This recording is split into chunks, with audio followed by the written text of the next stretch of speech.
I want to make a comment about oil that you use in your Harley, especially in Florida. In Florida in the summer, I think the 2050 oil is a little bit too thin. And not that it's going to really harm the engine, because I know people have been using 2050 all the time in Florida, but I think it's better. It's like you're not going to see any kind of major damage happen, but I think there's going to be a little more wear, especially even on the new bikes, because they run hotter than the old bikes, because they run so lean, they run hotter. I would recommend, you could really run a 60 weight in Florida in the summertime. Now, I saw different specs, like a 50 weight, you can go down to 50 degrees, but really it's about 60 degrees. A straight 50 weight. A 60 weight, you can go down to about 60 degrees. But really, if it's temperatures like 80 and above, you're running a really hot, like in Arizona, California desert, Southern California desert. You're running on a highway. You can run a 60 weight in your bike. Even in the new ones. I know there's people online saying that, the old shovel heads required like 50, 60 weight and stuff, or maybe an Evo. But it applies to all of them. And I know Harley says 2050 for all temperatures, which it will work. But 2050, I know they say the 50 weight in the 2050 is just as good as a straight 50 weight, under like conditions where a 50 weight would be best. Well, you'd be better off with the actual straight 50 weight. But what I've been doing is I've been getting this stuff here called Klutz, and I didn't even know about this till recently, to tell you the truth. And I had this bike a long time. I was using straight 50 weight because I'm in Florida, but this 2560, that's a good one too. Now, AMSOIL makes a 1060. That really would cover everything.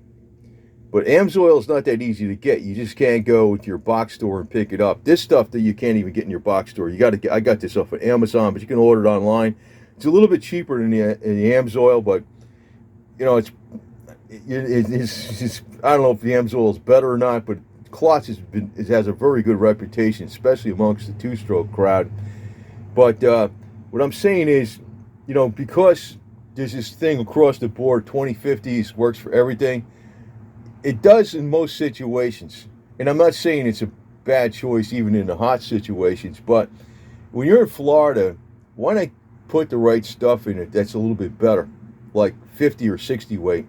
I can actually run 60 weight. I don't want to run straight 60 weight in Florida, though, because, unless I kept it in there for a couple months during the summer. But if you're going to leave it in there a little longer than that, you probably want to run maybe this. This is probably your best bet.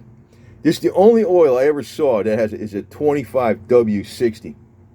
And I think that 25 is better than having a 10W60, because the additive package in the oil has got to work to make it multi-viscosity. That's what does it, the additive package. And if that breaks down a little bit, it's no longer multi-viscosity.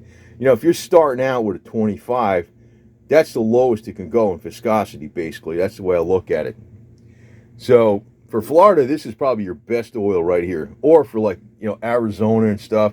Now this supposedly can go down to about 40 degrees ambient temperature, but if it's getting that cold, like 40 or 50 degrees out, I'd run 2050. And I got some of that stuff too, but in Florida, this would work all year round. So just want to put that out there, because people generally do not buy this for their Harleys.